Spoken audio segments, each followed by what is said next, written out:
inspired, fully engaged. You're tuning in to Reality with Vicki Gunvalson. So hi, everyone. Welcome back to Reality with Vicki. This is my podcast, and I want to thank all of you that have been joining in previous weeks. Do me a favor and like it, give me a 5-star, and we'll be able to continue doing what we do best. So I'm getting ready to interview David. David was a pastor here in Southern California. We're actually about a stone's throw away from each other. I'm in Irvine, and he's in Costa Mesa. If you know Southern California, we're very close to each other, but I haven't actually physically met him. So he's currently has a marketing career, and he was a pastor. So he's produced and directed 4 award-winning feature films on social justice issues and has written multiple books. Congratulations, David. Welcome. So at this time, he's a successful podcast host and focuses his business on empowering women, I love that, entrepreneurs to rise above their biggest barriers to reach their greatest goals. You will not want to miss this inspirational show. So I just want to talk to you a little bit about myself. Obviously, I'm a woman. I'm in a male-dominated industry, which is insurance and financial Yes, you services. are, yeah. So you know I've gone through being a woman in this industry, and I'm sure you've run across other women that are in a male-dominated industry, and it's not always easy, but I also think we have to use it as an advantage, right? Tell me about that. Tell me how have you used it as an advantage? So, starting my career 30 years ago, it was 100% male in my office when I started at Western Southern Life Insurance. And, my boss, Mark Menaker at the time, I don't even know if he's still alive or where he's at, he sat me down. He said, "You're never going to be successful in this business. I don't know why you want to get in it. You've got 2 small kids. I was just going through a divorce." And I said, "Why do you think I'm not going to be successful?" And he said, "Well, because this is a male-dominated industry. People are not going to take you seriously." Well, I took that as a challenge, and I thought, well, yes, they will, because I have the sensitivity side. Being a woman, I believe a little bit more maybe than men. I'm not saying that men aren't sensitive. It's just I wanted to, lean on that a little bit more. But my personal passion is guiding people to financial wellness. It has been for my whole career, throughout my career at Coto Insurance and through my I have a financial wellness group, Facebook group, and it does satisfy me to be able to help other people. In being a female, I do think I have an advantage to it. So tell me what you've run across with your business, your career, your marketing, and who you actually help. Yeah. Well, as you mentioned, my background is kind of unique. I was a pastor for over 10 years here in Southern California. About 12 years ago, I had kind of a rock bottom experience. I was a workaholic as a pastor, and I was trying to fill kind of this hole of not enoughness within me. And I came to a place where that just wasn't working for me anymore. I ended up transitioning into marketing, started my own marketing business. And in the process, I still wanted to make a difference in the world. And so, as you mentioned, I started producing, directing feature films on social justice issues, one on orphans in India, one on sex trafficking in the United States, one on kind of a cult here in the California, and one actually my first scripted feature film came out a couple of years ago on inclusion of LGBTQ individuals, actually in a spiritual kind of church environment. So those films have been a way for me to express myself and help people in the world. But I told my wife late 2018, I really feel like I want to be making a difference on more a day-to-day basis rather than a year-to-year basis, because films take so long to produce. So we talked about me starting coaching and consulting and a podcast. And of course, the question is, well, who is that going to be for? How are you going to help them? And so we looked back over 25-year career in ministry and marketing and movies. And the group of people that I have had the most kind of profound impact on or connection with have been primarily women and kind of in that 30 to 50 year age range. And, I said to my wife, I go, it's not because I'm hot and sexy like Brad Pitt. Okay, this is not the reason why I've got this, connection. Right. And then at first, I seriously wondered, Vicki, I go, maybe I'm gay. Maybe that's why all these women feel connected to me. I'm right. Something's going on here, right? Something's going on here. Yeah. Of course, my wife said, no, I don't think that's the issue. I don't think that's what's going on. So but yeah, I just have a heart for women. And I think one of the reasons why, Vicki, is because I grew up in an environment of kind of more of a conservative Christian environment where women were not allowed to lead in the church. They were not allowed to be pastors. And so when I went to school to be a pastor, I actually wrote a paper on why I thought women shouldn't be a pastor or, in that level of leadership. And by the time I finished my master's, I wrote a paper from the opposite perspective, Vicki, on why women should be, in leadership. And I had female pastors on my staff. And so I just, for whatever reason, I just have a distinct passion and connection to help women rise up, see their value, embrace their true identity, and live out whatever that dream is. A lot of the women that I work with in the Rise Up Business Academy have been moms for quite some time, and they've dedicated their lives to their kids. And now they're going, but I've got this dream, I've got this desire, I've got this hope. How do I do that? And I love coming alongside them and give them the tools and resources to make that happen. Wow, that's great. So how do you find your clients, or do they find you? Yeah, well, a lot of it in this day and age is providing value ahead of time online. So the podcast is a great example where I interview inspiring female leaders and entrepreneurs. And then I will offer workshops or seminars to just give them a little flavor of what I do and help them. And then at that point, there's an opportunity if it's a good fit to be a part of the Rise Up Business Academy, or we recently launched a product called Rise Up Creatives. It helps entrepreneurs shortcut kind of the time that it takes to create social media resources. Okay. So it's just giving people value. It's just like you're here on this podcast, providing inspiration, helping people feel engaged with their life, drawing attention and an awareness to their finances. Like You're heightening their awareness. Right. And that's how you're connecting with people. Yeah. And so that's interesting that you brought that up, because, I was on a TV show for 14 years, The Real Housewives of Orange County, and they never really portrayed me who I am, because it was a reality show and had to be sensationalized. And when I got let go basically last year, I had to sit back and go, who do I want to be now? Because I labeled this podcast Reality with Vicki because people really didn't see my true reality. They thought they knew my reality, but they didn't. And so now, taking this knowledge that I've had for 32 years and being on a, worldwide TV show, I kind of partnered those together with this Financial Wellness with Vicki platform. It's a Facebook group. And I've now partnered with debt.com. So it gives people a place to come that gives them hope.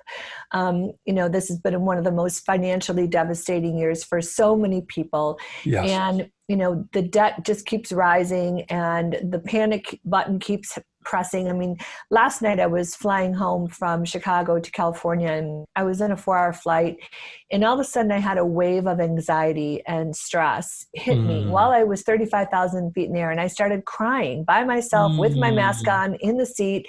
And I thought, okay, calm down. There's nothing you can do about it now in the seat. I had to walk myself out of the anxiety that I was feeling, because life is hard right now for so many people. I sold my house that I'd lived in for 25 years with my husband, and we got divorced. And I'm now looking at every single room, a 6,200 square foot house, going, where am I going? How am I going to, I don't want to sell anything. But the whole goal is at 59 years old, which I'll be this month, is to downsize, is to have less stress. I've got the pool, I've got the jacuzzi, I've got the waterfalls, I got the grotto. And I'm passing that baton on to another family. But the anxiety of doing that and the stress of doing that is overwhelming. And so I lean back into what I know best, which is I've never failed myself. People have failed me, but I haven't failed myself. I've been a leader.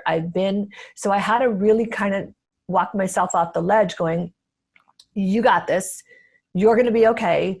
Yes, sometimes I wish I had more, my dad still alive, or other role models that I could lean on. But I had to go back to, I know what I'm doing. I'm not in debt. I'm doing this downsizing on purpose. Sure. But you start going like, oh, are people going to think I'm a loser? Are people thinking? And then I thought, I don't care anymore. I'm doing this to get a home paid for, to not have the stress, to be able to go back and forth to Chicago and Mexico and California and lock the door and go. Yeah. So, but being a woman in finance, I'm a leader for so many women. Like, they look at me for a role model. And Yes. I think if anything I could say is simplify, minimize, Yes. get out of debt. I'm not in debt, but I'm simplifying my life. And Sure. I still have a mortgage, and I don't want a mortgage anymore. So I'm going to get a home paid for. It's not going to be what I was living in, but it'll be nice. Yeah, of course. And at the end of the day, what do we want life, right? I'm sure you've seen this with women and their careers going, I want to rise, rise, rise. I still want to rise. I still want to have growth in my company and growth with me.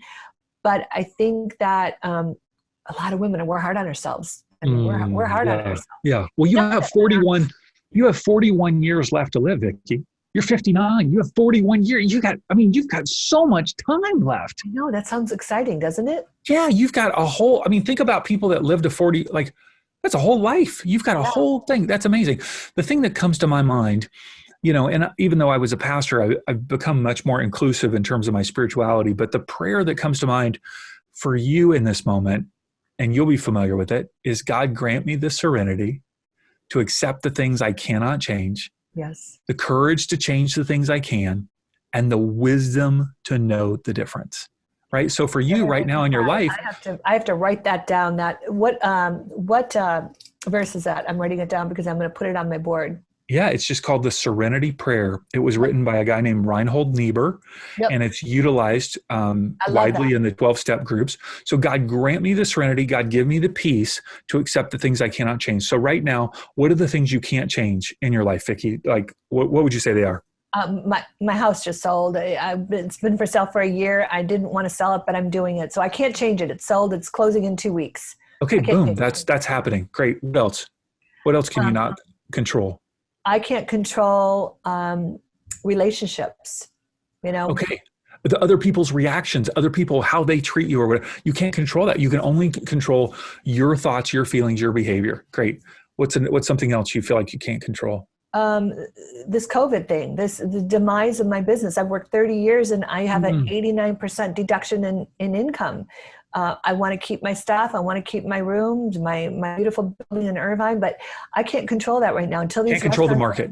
Right. Can't control COVID. Yeah, you can't control it. Okay, so God, grant me the serenity to accept the fact that my house is sold. I'm going to be moving. God, grant me the serenity, grant me the peace to accept the fact that I can't control relationships. God, grant me the serenity, grant me the peace that I can't control COVID or the outcome or the market, right?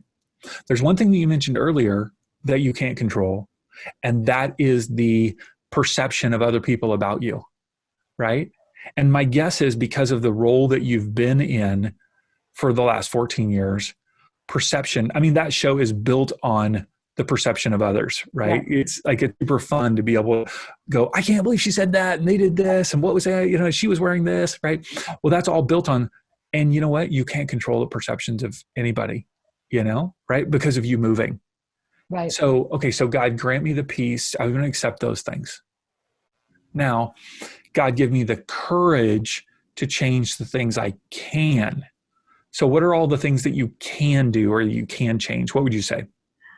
Well, I can look at this as a positive learning curve and find a home. I haven't found it yet that I can downsize and be proud of. So I can change that. I was looking at homes that were almost of equal value and I thought, what am I doing? I'm worried about what my perception is that, oh, she's broke. I'm not broke. I'm a very good steward of money.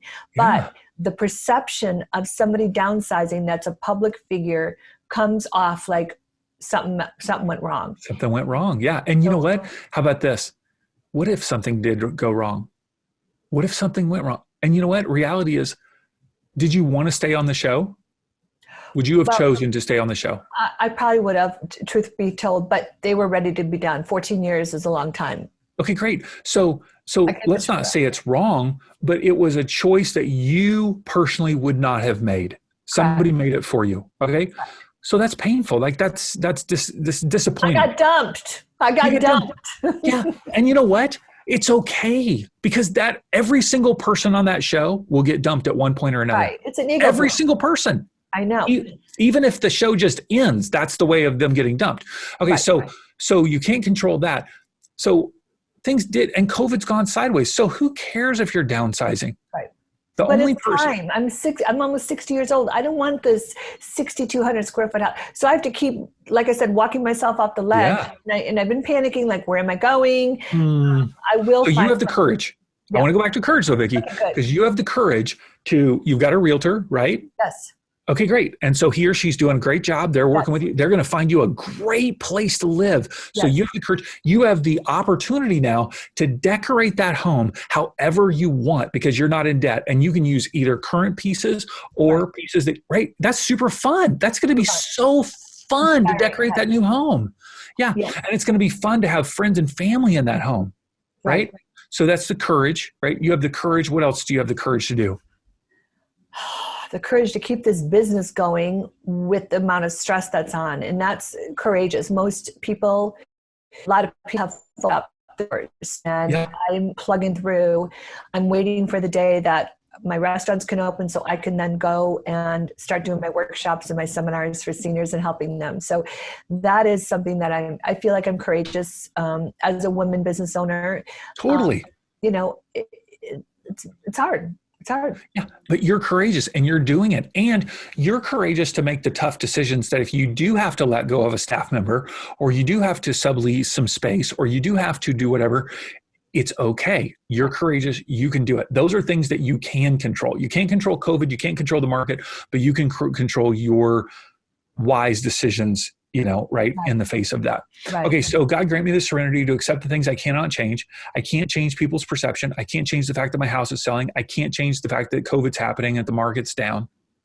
God, give me peace that I can't, because the more you try to control those things, the more you're going to have anxiety. Yeah, that's what's happening. And then God, give me the courage to change the things I can. And the last part, though, is the wisdom to know the difference. Because we get crazy in our head and we think, oh, I can control, I should be able to control people's perceptions, and people's perceptions of me matter, right? And it's like, the more confident you are in embracing your true identity, that you have value, that you're enough, and that you're loved just the way you are, no matter what size house you have, no matter what car you drive, no matter what clothes you are, no matter the size of your body, you're valued, you're enough, and you're loved just like that. Now everything else becomes playful.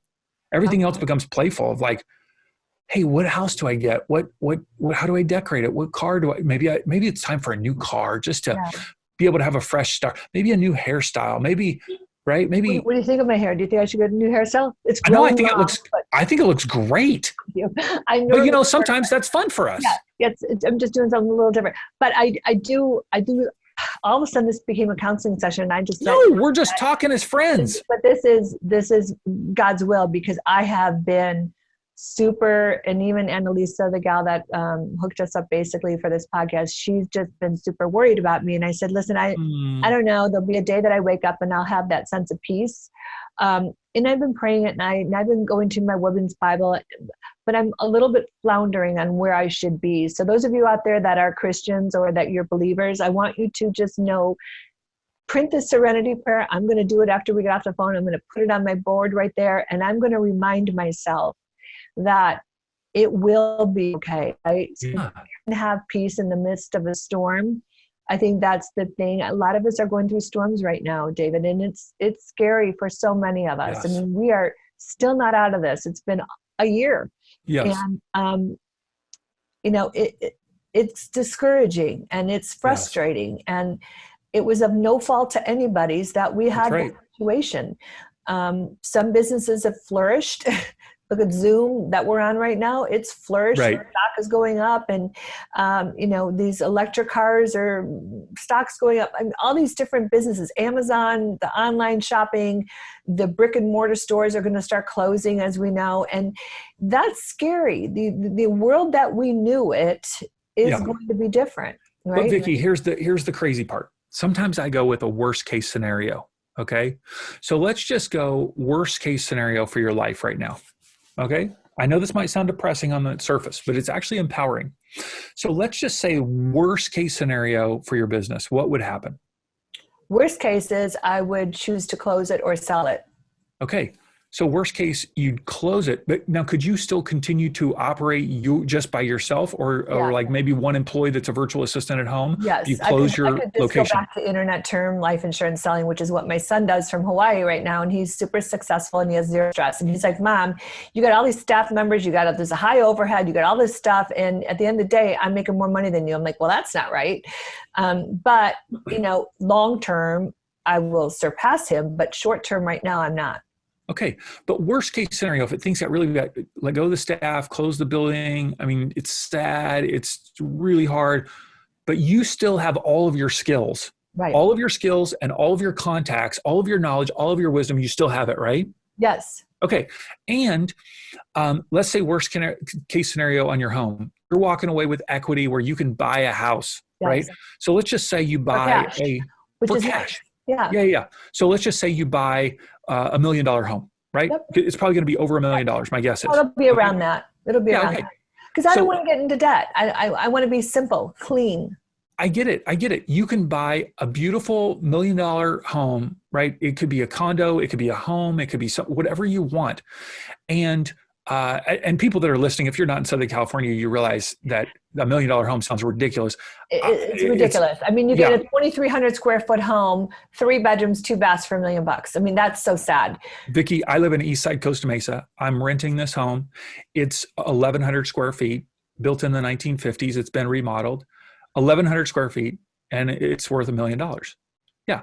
So that's okay though. That's okay. So worst case scenario, you're living in $1 million home, driving whatever car. You still have your intellect. You still have your beautiful looks. You still have your ability to connect. Yep. You have your health. You have your relationships with you have 2 kids? How many kids do you have? Yes, I have 2 and 3 grandchildren. Oh my goodness. Okay. So you've got 2 kids, 3 grandkids. Are you okay? You're okay. You're okay. The difference, the thing that I love to help people with is the more you embrace your true identity, Vicki, the more you recognize that you have value just as you are because God created you. You've been breathed into life by the divine, that you are enough. You don't have to do or be anything else to be enough. Like you're enough just as you are, and that you're loved. If you can embrace those 3 things as your true identity, then the size of your business, the size of your house, what you wear, people's perceptions in the media, all of that just becomes playfulness. It just becomes something to playfully enjoy in life because you're okay. Right. Worst case scenario, Vicki, worst case scenario, you're fine. You're good. Yeah. Okay. That gives me a sigh of relief. So I have to laugh at what you just said to me when you said I'm going to be fine. So I'm crying last night. I'm in first class because they upgraded me for $100. I'm like, I'm doing it. It's a 4-hour flight. I can get a glass of wine. And so I'm sitting by the window. I left O'Hare at 7:30 last night. Supposed to get to Orange County. We were a little delayed leaving O'Hare. We have to have the curfew by 11 p.m. Oh, yes. And we were going to land about 11:20. So they shuttled us up to, LAX and then shuttled down. And it was a long night. So when the pilot came on, he said, you know what, just consider this, just relax. We're going to be fine. The plane isn't crashing. Yes. We're going to do a little reroute and we're safe. And I thought, okay, we could look at this several different ways. It's going to inconvenience me an extra hour and a half. Yes. But instead of getting home at midnight, I got home at 2. It didn't really matter. What was that 2 hours difference? And the guy next to me said, I noticed you crying earlier. He was next to me and I was wiping and blowing my nose and wiping and blowing my nose. And he said, are you okay? And I said, I'm just having a pity party with myself. And he said, we all are. This is really bad times. Do you want me to pray with you? I said, I do. And he just said a really nice, soft prayer. I don't know her name. Lord, just please come in and soften her heart and make her, make her realize that she is loved. And I thought, okay, Lord, you sent this man next to me who didn't know me. He was an older gentleman and just was very kind. And I put my mask back on after I was wiping everything. And I thought, okay, we're going to be okay. The plane isn't crashing. I got a cool guy next to me that prayed for me. And I just thanked him. And, you never know what he was going through. Or, we're all going through something. I can't believe that anybody listening to this right now is pain-free from anxiety or hurt or stress. Sure. Relationships are being stressed. everywhere I turn, my girlfriends from high school, their relationships, my daughter and her husband, everybody's stressed. And I just kept thinking, peace be with us, peace be with us. Yeah. Just, soften your tongues, everybody be kind and nice. And, I remember my mother used to say to me, all you care about is everybody being kind and nice. And I'm my father's daughter. And he was like, because everybody needs to be kind and nice. And then throw me on a reality show and nobody was kind and nice. But I think about those circumstances and those times in life where strangers can either hurt you, build you up, or pray for you. And it really kind of set a tone with me for today with you, because I thought, okay, the Lord, obviously, that the Lord doesn't give us any more than we can't handle, but I feel like I'm being dumped on right now. So I keep asking him to take some off my plate. Sure. I haven't relayed everything, and it's overwhelming.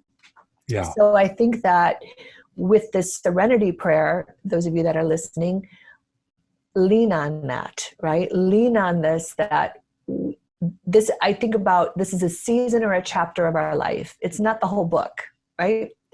The worst thing that could happen is I get diagnosed with a terminal illness and I'm dead in a few weeks. That's the worst thing that can happen. The best thing that can happen is I'm going to live another 41 more years and I'm going to be there for everybody to aggravate them and do all that stuff, right? So I think that with that knowledge that we don't know when we're going to die, right? But to live every day as if it's our last, might help people to know that this is a season. This is just a chapter. That's right. It is just a chapter. And so much of that stress and anxiety, it's produced by our view of the world, right? So it's not lessening that, I'm not diminishing that or saying that it's no big deal, because everybody's stress and anxiety is difficult. But that stress and anxiety is purely created by how we view what's going on around us. And so, yes, the changes create, shifts. My wife's a kindergarten teacher. She teaches from her classroom, all 24 kids online. That's very stressful, right? My kids, they're 18 and 21. They're both in their bedrooms taking college classes, right? But we all can either say it's a season. This is a unique opportunity for me to learn. I'm growing. I'm changing. I'm getting the chance to exercise muscles that I had not exercised before. I'm getting to connect with people on Zoom that I would have never met before because now we can, or, all these different, those ways of shifting our way of thinking creates the peace, creates the enjoyment. So like our family, we love to, go out to dinner here in Orange County, just every few, Friday, Saturday, Sunday, or whatever. And it becomes a game of, well, I wonder what place is going to be open. I wonder if we could go inside. I wonder if there's an outdoor. We have to sit outside all the time. Yeah. We not need a jacket, right? Yeah. So it becomes a playful game rather than being frustrated. Like, I can't believe we have to do this. It's like, no, it's just, let's figure this out, and all of a sudden that shifts my way of thinking about life. Yep. It's not about like what I can't do. It's about what is my opportunity? What can I do in this moment? Right. I think that's the truth. It's we are what we believe. And, I've run across so many women in the industry that are really super successful, or they're struggling. And we are who we believe we are going to be. If we believe that we are the best advisor out there and the best, boss or coworker or what have you, that will then emulate in everything that we do. Yes. I believe I have a skill to help people retire with freedom and safety and peace.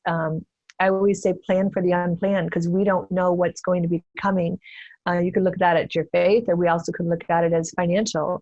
My dad was diagnosed at my age with Alzheimer's disease, and he died 6 years later. And he did not plan to get sick. He didn't even have a retirement account, because he had a huge successful construction company and they spent everything they made. One of the reasons why I got this industry was because of him. And, to teach people, while you're making the money from age 30 to 50, that's our typical highest earning years, 30 to 60, maybe even, is save more than you ever think you're going to need. And when you do that, you have a sense of peace when you get ready to retire. So, but when I'm approaching this 59 at the end of the month, I think about my dad, he was diagnosed at my age, and I thought, shoot, if something like that happened to me, nothing that I stress about will matter. That's right. Nothing, That's right. not the size of house I live in, not the car I drive, nothing will matter. That's right. Yeah. And that perception is so powerful. I was thinking even about you moving into downsizing to another home. Another way of seeing that is really embracing the true reason why you're doing that. Right. And it's almost looking upon people who have the $6 million house or the $10 million or whatever it is and go, oh man, I feel bad for them. They've got a mortgage. Like, look at that. That's tough. Like, they're making some unwise choices. Right. I have my house is paid off. That means I can go to Cancun. I can go to Chicago. I can get that new dress that I want, that new bag. I don't have to worry about it, And so now there's a sense of freedom and excitement. Not that you're looking down on other people for having a mortgage, but you're able to really embrace the freedom of it. And I think it's living within your means. I don't want to work, 12 hours a day anymore. I want to work 6 hours a day, maybe 4 days a week. And so that is a different lifestyle. I just bought a house paid for cash in Puerto Vallarta. A lot of my listeners know. And so I'm shifting assets a little bit and dividing it into 2 homes versus 1. Both of them will be paid for. And I feel like that will give me an empowering sense that if we stay in this COVID for a while, or God forbid, if I get sick and I can't work, I will have a roof over my head, and I will be able to have my children over. And when I do die, that life will be easier for them because they won't have a 6,000 square foot house to try to pack up. So I think that we're all going to die. Sorry to break the news. We're all going to die. But I feel like I'm making a good business sense. And that's why yesterday I started crying. I thought, is this the time? Should I wait till I'm 65 or 70? And I thought, no. You're good. The house sold for a reason. I've had it for sale for a long time. I got the number I wanted. But with that now comes anxiety and panic and all those different things. So it's going to be okay, right? God grant me the serenity to accept the things I cannot change, the courage to change the things I can, and the wisdom to know the difference. So the wisdom to know the difference. So if I can't change anything, then don't stress about it, right? That's right. It's impossible. Otherwise, you're just wasting energy. Like, what's the point, Yeah.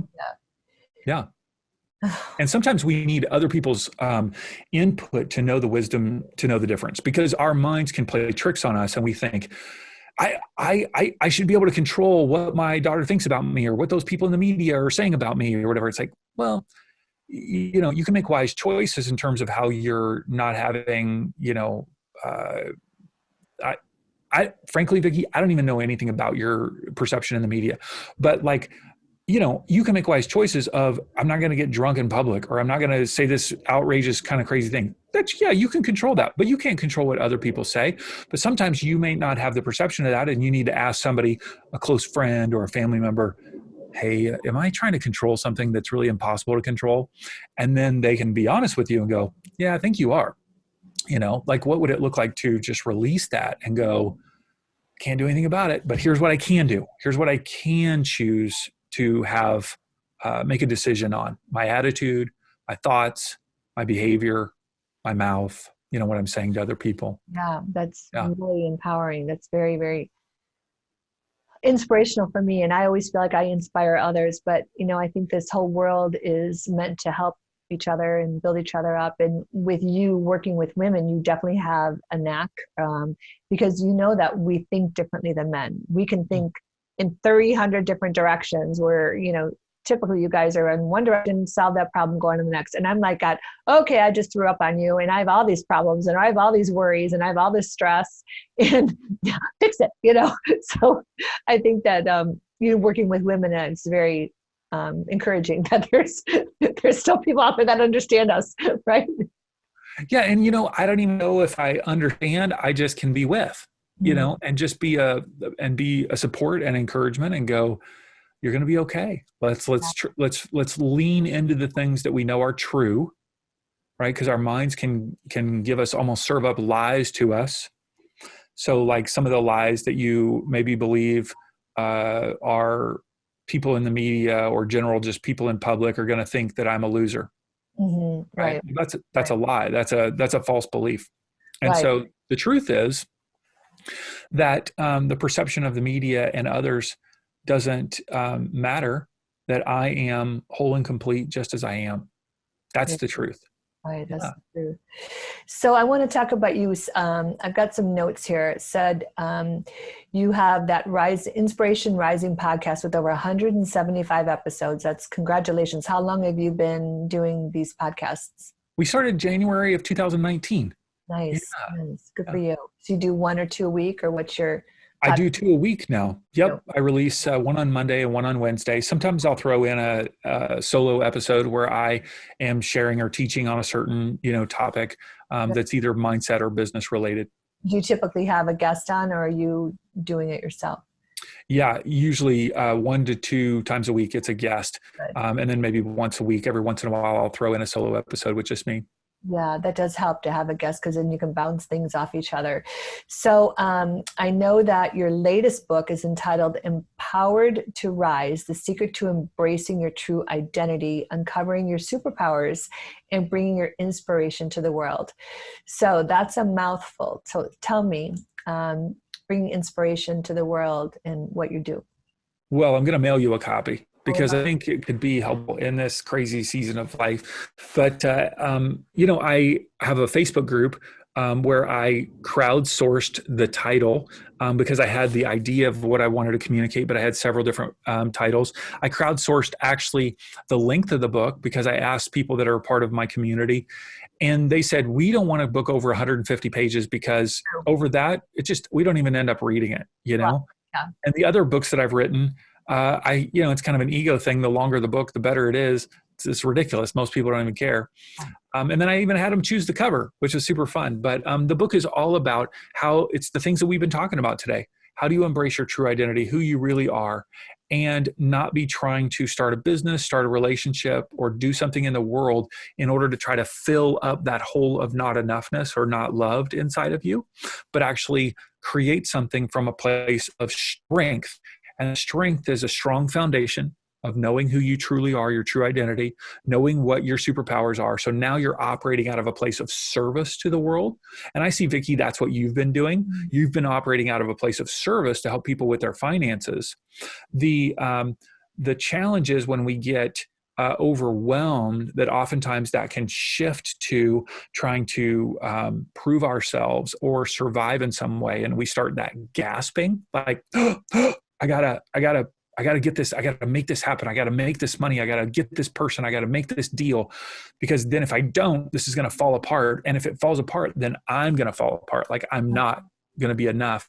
And so that's what the book is about going, no, you're empowered to rise. You're already empowered. You're already valued. You're enough. You're whole. You're complete. You're loved. Now let's identify what your superpowers are, so that you can take that dream that you have, that thing that you want to do in the world, and actually bring that inspiration to the world. But it starts with a strong foundation of who you are before you get started on that dream. And I think that's a challenge for a lot of people, whether you're male or females. Who are we? And what is our core? I mean, I know my core values is I have empathy. I have a very strong moral compass. I love my family more than anything, my grandchildren, my children. And I love, and I'm a hopeless romantic. I'm always, saying my love tank's empty, or it's full, or it's empty, it's full. And, my partner's always like, okay, well, what day is it today? I'm like, it's empty, it's empty, it's empty.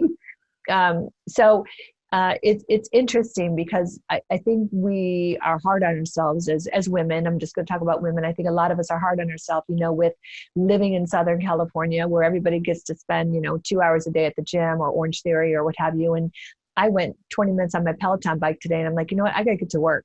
And I know if I spent an hour on it, I would look better every single day, but it's becoming a chore for me and a pain. And I've got to go back to, I feel better when I work out, and I feel better about myself. And then everything works in conjunction when I feel better. Mm-hmm. And I have more confidence. But approaching 60 in Southern California, we're hard on each other here. I mean, then throw yourself on a reality show, game one phone, everybody knows it. So, I think that's interesting that you say is who are we? What's our core? Yeah, because all those externals from your hair to your skin, to your body size, to your eyesight, to your the speed of your intellect. All of those things can be here today and gone tomorrow. Yep. Right? All of those things don't ultimately last forever. And so even like we've talked about, the home, the car, the clothes, the reputation, all of those things, that's not your true identity. Even the fact that you own Kodo Financial, right? Or you're into financial wellness, or you have the Reality with Vicki show. So you had another podcast, right? And you chose to discontinue that. Yeah. Well, for some people, when they discontinue something like that, it becomes a reality, like an identity check. Like, well, geez, if I'm not doing this, who am I? It's the reason why pro athletes or people that are in entertainment have such a difficult time when their time comes to transition out of that. It's like, well, if I'm not Tom Brady, like the pro quarterback, like who am I going to be? Right? And especially if you're kind of just not really known that well, you're kind of like a B-level football player or something, you're not super known. What are you going to do now? You're going to be a car salesman? It's okay. All those things are okay, because if we place our identity not in what we do, not in our surroundings, but in actually the internal world of who we are, the fact that we are valued by the divine, that you've been breathed into life by the divine, and that's where your value comes from, that you're already enough just as who you are. You'll always be learning and growing in your skills, but in terms of your core identity, you're enough, and that you're loved. You're loved already. You don't need the love of your partner. You don't need the love of anything. Because why? Because the divine loves you. And as you embrace the love that you have for yourself, now, yes, it feels good to be loved by other people, to be in loving relationships. We're designed for that. But I'm not grasping. I'm not gasping and grasping for that love from other people. Why? Because I have a solid foundation that I know that the divine loves me. I love myself. People around me love me, but I'm not gasping or grasping for it. That makes sense. Now, if I've got that strong foundation, I'm good. Because then if something disappears, business goes under, house goes away, my spouse leaves me. Yeah. I'm okay. I'm okay. Is it painful? Yes, absolutely. It's painful, but I'm okay. Okay, I think that's where a lot of us are struggling. So I think if there's any encouragement from listening to this podcast with David, we do have to be okay. I remember my mom and dad, when I went through my first divorce, I was divorced twice, unfortunately. The TV show really caused my second divorce, and I'm going to blame it on them. And each of us, we got caught up in the fame, and we stopped caring about each other, and that was wrong of us. And we both recognize it now. But we were 22 years married, and I was married 9 years to my first husband. So I'm 59. I've been married, over 30 years. So my whole life I've been married. And I'm now engaged to a gentleman. I don't think we'll ever get married. He's 62 and been married, several times before as well. And we just kind of looked at it like, what are we doing? I mean, we can be committed, we can be engaged, but we don't have to be married. But when I decided to divorce my first husband, he was not a good father, not a good husband at 29 years old.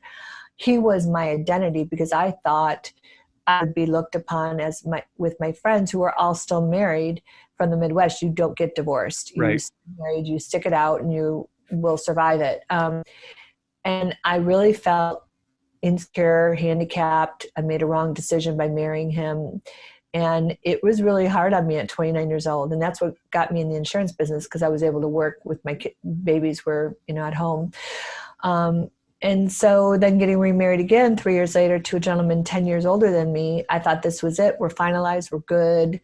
And then the marriage started falling apart. I know exactly when. It was like season 5 or 6 of the show. And I was traveling and going, and we stopped talking to each other, and it was it. So reverting back to you, congratulations on 26 years married in California. That is very rare. All my girlfriends back in Chicago, where I just came from, they're all still married to their high school sweethearts. Nobody's gotten divorced. Wow. So, you look at the difference of Midwest versus, West Coast, huge difference. I mean, it's like the wind blows and they get divorced. Divorce is on the rise. This COVID thing has really caused a lot of disconnect and stress and all of that. So, I think those of you that are listening, this could be just a season you're in. Hang tight. there's another chapter coming unless there's the 3 A's, which I say abuse, adultery, or addiction. And I went through a lot of counseling after the divorce, and, he had all 3: abuse, adultery, addiction. It was verbal abuse, emotional abuse, never physical. But when you're in an environment like that, you can't really fix that. If they don't want to get help, you can't fix it, No. So adultery, I have no room for cheating. And then I've been cheated on, and I've also cheated on. So it was like we were down a slippery slope. We couldn't fix it. And then addictions, it could be sex addictions, pornography. It could be drugs, alcohol. And when you look at those 3 A's, I remember very clearly at 29 years old, this counselor told me, you got to get out of it. Mm. And it gave me the hall pass to move on. And I can't even imagine where I'd be if I still stayed with him. Mm-hmm. So, well, I'm excited that you've got somebody that you love and you care about, and you've got an awesome opportunity with this transition to be with him. And it's a new season for you, Vicki. Like, I mean, you talk about the different seasons of a show. This is season 59, season 59 for Vicki, right? Isn't that kind of fun? The way it's season 59, and what do I want to do? What's the story I want to write about my life in season 59? Well, in season 59, she sold her house, and she got a chance to buy a home for the very first, now she gets to decorate it. She gets to have people over. In season 59, she's going to try something that she's never tried before. Why? Because she just wants to be adventurous. In season 59, she's not going to worry about what people think about her. In season 59, she's going to stop trying to control what other people think about her, the media. She's going to stop trying to control the world. In season 59, she's going to take control of the things that she can control, the things that she does. Season 59 is going to be amazing. I mean, look out. Like, if you're listening, watch out for season 59. Right? You're giving me hope. You're giving me hope. Cool? That's a cool way to look at it. So cool. Yeah. So And David, you can't ever go back and watch the replay. Like, you can only watch it in your mind, but like you gotta like be present. What's going to happen? But you write the story of season 59, Vicki. Those other people that were in control of like how it was going to be cut and edited and like put together, no, those people are gone. You have the power of what story you're going to write. Okay, well, I love this. So let me get on your podcast, and I want you to be the leader of your podcast. So we're about at our time slot. It went so lickety-split fast. I want to thank you. I hope I run into you around town. My very best to you, my blessings to you. You have such a great gift to people hope. And I believe it's through the Holy Spirit. I mean, you definitely have a gift, and I'm going to go to my computer. I'm going to type up that Serenity Prayer. I'm going to put it on my bulletin board. I'm going to put it on my dashboard. Yeah. I'm going to remind myself of the Serenity Prayer because, I think I've lost a little bit of hope that things are going to be okay. You're going to make me cry. It's hard. Yeah, it is hard. It is hard. Yeah, none of the things that we talked about diminish how hard it is. It is very hard. It's very hard for everybody in different ways. And just because, and what's interesting is, even though you would say, well, I don't have debt, I'm okay financially. No, but you are going through challenges, right? Because of the business and transitions, even just transitioning out of a home that you've lived in for over 20 years, where you've got memories with, a spouse and all of that. It's hard, but you're going to be okay. Season 59, it's going to be amazing. Here we go. I got to go get some tissue. You weren't supposed to make me cry. So thank you. And let everybody know how they can reach out to you. And if you have any podcast names and things like that, that would be great. Yeah, people can listen to the podcast. It's called Inspiration Rising. They can find it on any of the podcast apps, or they go to our website, insporising.com. And then the other resource we have is riseupcreatives.com for people helping them with social media. Okay. Blessings to you. Let's stay in touch.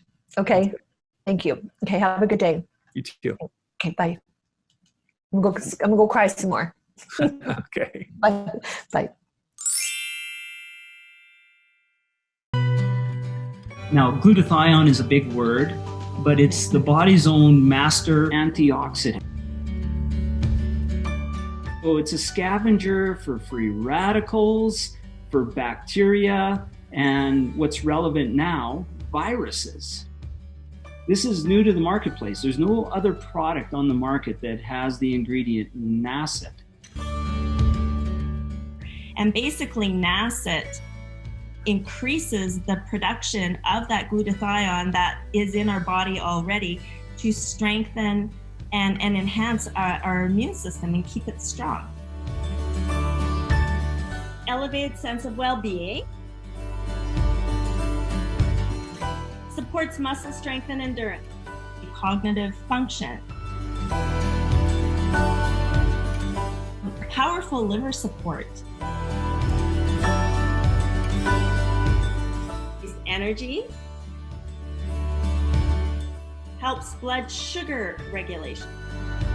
Superior bioavailability of key ingredients.